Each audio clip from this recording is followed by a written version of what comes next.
Halo, assalamualaikum. Ketemu lagi di pelajaran produktif, ya. Jadi, pelajaran produktif kita kali ini tentang sistem informasi dan komunikasi.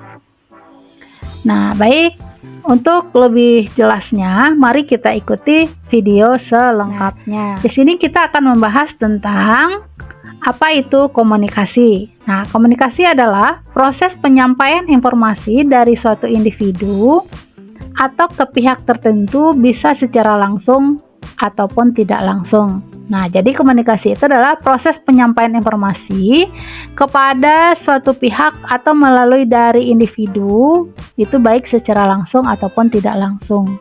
Nah, itu yang dimaksud dengan komunikasi. Nah, selanjutnya kita akan melihat apa saja komponen-komponen komunikasi. Nah, yang pertama itu adalah komunikator. Nah, komunikator adalah orang yang menyampaikan pesan atau maksud dan tujuan tertentu kepada komunikan atau penerima pesan.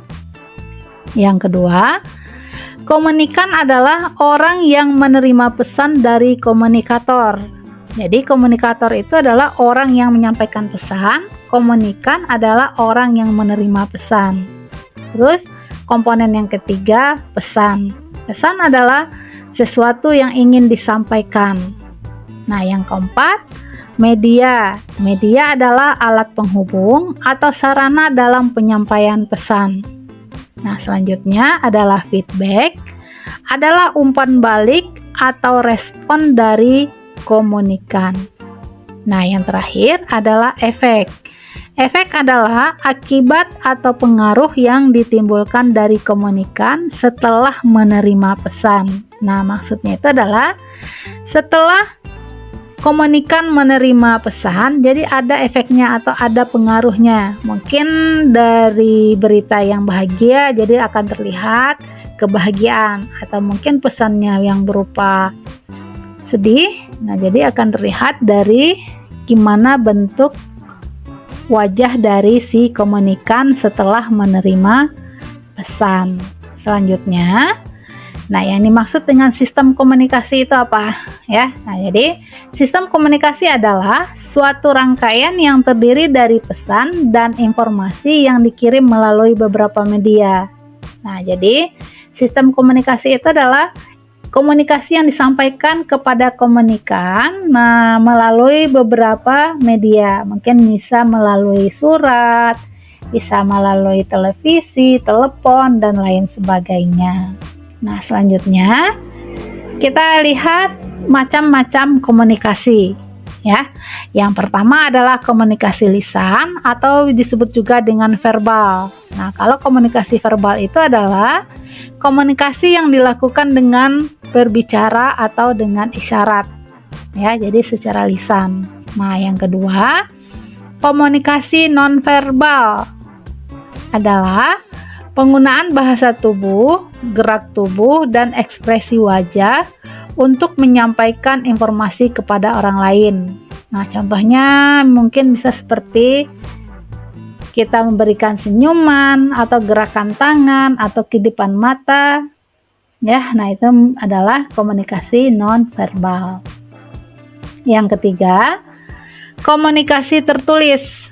Kalau komunikasi tertulis itu adalah tindakan menulis, mengetik atau mencetak simbol seperti huruf dan angka untuk menyampaikan informasi. Nah, itu tertulis. Jadi melalui tulisan ya. Bisa menggunakan simbol, huruf atau angka.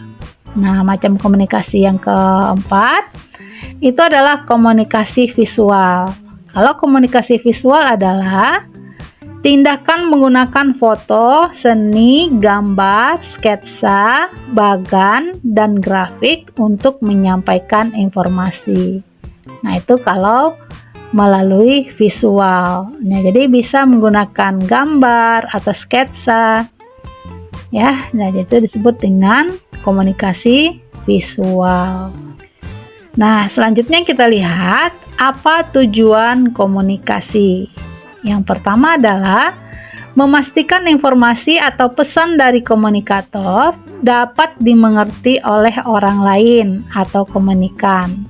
Jadi maksudnya adalah informasi atau pesan yang kita sampaikan itu bisa dimengerti oleh orang lain.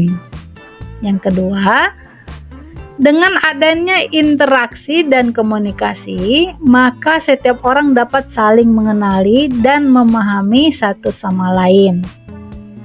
Maksudnya, kemampuan mendengar, membaca, atau mengartikan pesan orang lain dengan baik merupakan hal penting dalam aktivitas komunikasi.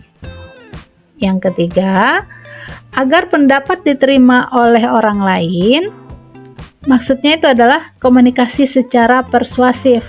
Seringkali dilakukan untuk menyampaikan gagasan atau ide kepada seseorang atau pada orang lain.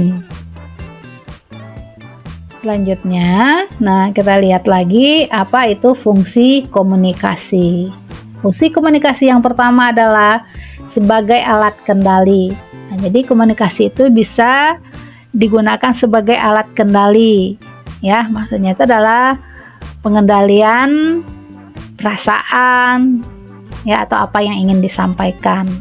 Nah, yang kedua, sebagai alat motivasi ya. Jadi komunikasi itu bisa juga untuk motivasi atau memberi semangat kepada orang lain.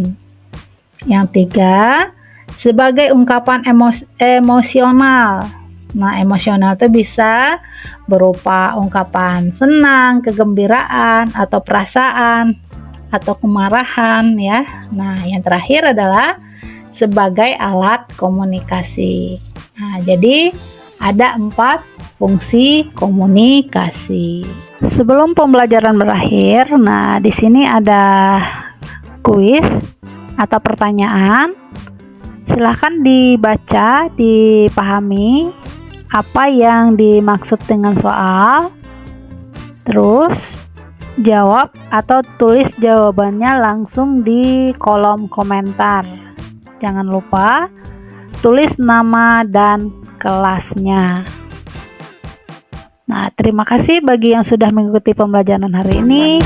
Mudah-mudahan materinya bermanfaat. Assalamualaikum warahmatullahi wabarakatuh.